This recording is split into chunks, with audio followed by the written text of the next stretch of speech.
Hello नमस्कार students. आज हम कर रहे हैं फोर्थ सम एक्सरसाइज 1.1 का। ये सम ठीक हमने जो थर्ड सम किया था ठीक उसी प्रकार से है। इसमें देखिए क्या है। सबसे पहले दे रखा है इसके अंदर use Euclid division lemma to show that the square of any positive integer is either in the form of 3m और 3m+1 for some integer m।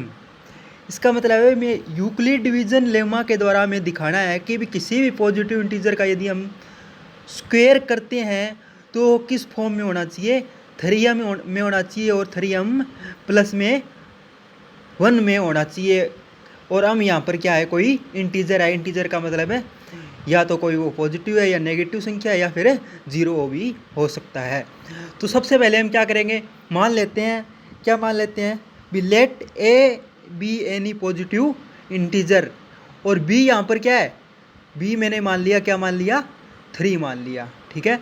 अब हम यूक्लिड डिवीजन लेमा के द्वारा क्या होती है हमारी यूक्लिड, मैंने कल भी आपको बताया था क्या होती है, A is equal to B Q plus में आर। ये आपको ध्यान रखना है बहुत ही अच्छे तरीके से। यदि मैं इसके अंदर वैल्यू पुट करता हूँ तो बी की वैल्यू क्या है मेरे पास 3 है, तो ए इज इक्वल टू क्या हो जाएगा 3q प्लस में आर हो जाएगा। और आर की जो वैल्यू होगी वो क्या होगी, 0 से ग्रेटर देन या फिर इक्वल टू और बी से लेस देन हो सकती है। यहाँ पे देखिए जो आर की जो वैल्यू है, तो इस समय यहाँ पर पॉसिबल वैल्यू आर की क्या क्या हो सकती है, 0 हो सकती है, 1 हो सकती है, 2 हो सकती है। और दोबारा यदि मैं 3 से डिवाइड करूँगा तो वो दोबारा ही क्या हो जाएगी, 0 हो जाएगी ना। तो पॉसिबल वैल्यू मेरे पास 0, 1 और 2 है। अब यहाँ पे आ जाइए, सबसे पहले मैं क्या करता हूँ, इसको हमें प्रूव करके दिखाना है। तो मैं मान लेता हूँ, क्या मान लेता हूँ, जब r इज इक्वल टू क्या हो, सबसे पहले 0 हो तो मैं क्या हो जाएगी, यहाँ पे इस इक्वेशन के अंदर जो यूक्लिड एल्गोरिथम, ये जो इक्वेशन है इसके अंदर हम वैल्यू पुट कर देंगे।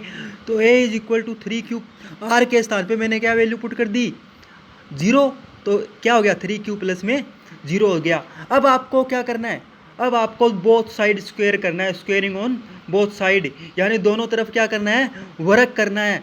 यदि हम वर्क करते हैं, स्क्वायर करते हैं तो क्या हो जाएगा, a का square is equal to 3q का स्क्वायर हो जाएगा। 3q का स्क्वायर करेंगे तो क्या हो जाएगा, 9q स्क्वायर हो जाएगा। अब यहाँ से मैं क्या करूँगा, 9q स्क्वायर में से मैं 3 कॉमन ले लेता हूँ। कॉमन लेंगे तो 3 इंटू में 3q स्क्वायर मेरे पास बच गया। और q स्क्वायर को मैं क्या मान लेता हूँ, यहाँ पर k1 मान लेता हूँ। तो a स्क्वायर की वैल्यू आ गई मेरे पास 3k1 आ गई। अब मान ले, अब आ जाइए मेरे पास दूसरी, when r is equal to क्या हो, 1 हो, तो a इज इक्वल टू क्या हो जाएगा 3q प्लस में 1 हो गया। अब इसका बोथ साइड स्क्वायर करेंगे तो a square is equal to 3q plus में 1 का स्क्वायर। अब ये किस फार्मूले से सोल्व करना है आपको, a प्लस में b का होल स्क्वायर क्या होता है, a स्क्वायर प्लस में 2ab प्लस में b का स्क्वायर। तो a का स्क्वायर 3q का स्क्वायर क्या हो गया 9q स्क्वायर हो गया, प्लस में 2ab क्या हो गया 2 इंटू में 3q इंटू में 1 क्या हो गया 6q हो गया, प्लस में 1। अब इस दोनों के अंदर देखिए ध्यान से, इन दोनों के अंदर क्या ले लेंगे हम, कॉमन ले लेंगे यहाँ तक 6q तक है, 9q स्क्वायर प्लस में 6q, इन दोनों में से मैं 3 कॉमन ले लेता हूँ। 3 कॉमन ले लिया तो मेरे पास वैल्यू बचेगी 3q स्क्वायर प्लस में 2q और 1 एज इट इज़ है। अब इस वैल्यू को मैं क्या मान लेता हूँ, 3q स्क्वायर प्लस में 2q को मैंने क्या मान लिया, k2 मान लिया। तो ये वैल्यू बनेगी मेरे पास, ए स्क्वायर क्या बनेगी 3k2 प्लस में 1।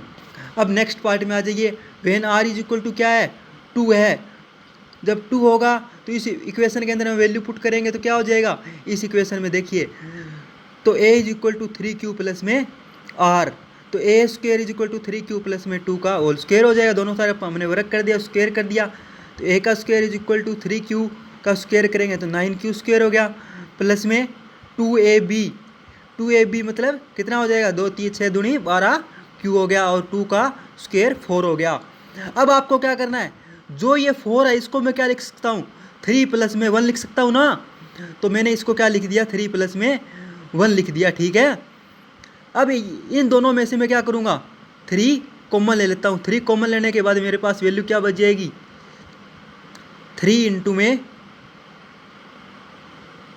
ये जो वैल्यू है यहाँ से इन दोनों में से मैंने कॉमन ले लिया तो वही वैल्यू बच जाएगी मेरे पास 3 इंटू में k3 q स्क्वायर प्लस में 2q 3k3 प्लस में 1, यानी ए स्क्वायर की वैल्यू फिर से वही आ गई। अब देखिए के जो K1 है, K2 है और K3 है वो क्या है मेरे पास, कोई इंटीजर है। तो अब इसी में इसमें बोला है, स्टेटमेंट में क्या बोला है, square of any positive integer in the form of 3m plus में 1। यदि मैं K1 को क्या मान लेता हूँ, अब मान लेता हूँ, क्योंकि ये भी क्या इंटीजर है। K2 को मैं क्या मान लेता हूँ, अब मान लेता हूँ। K3 को भी क्या मान लेता हूँ, अब मान लेता हूँ। तो वही वैल्यू आती है ना, 3m आ गया K1 के स्थान पे, 3m प्लस में 1। और यही हमें क्या करना था, प्रूव करना था। Thank you very much.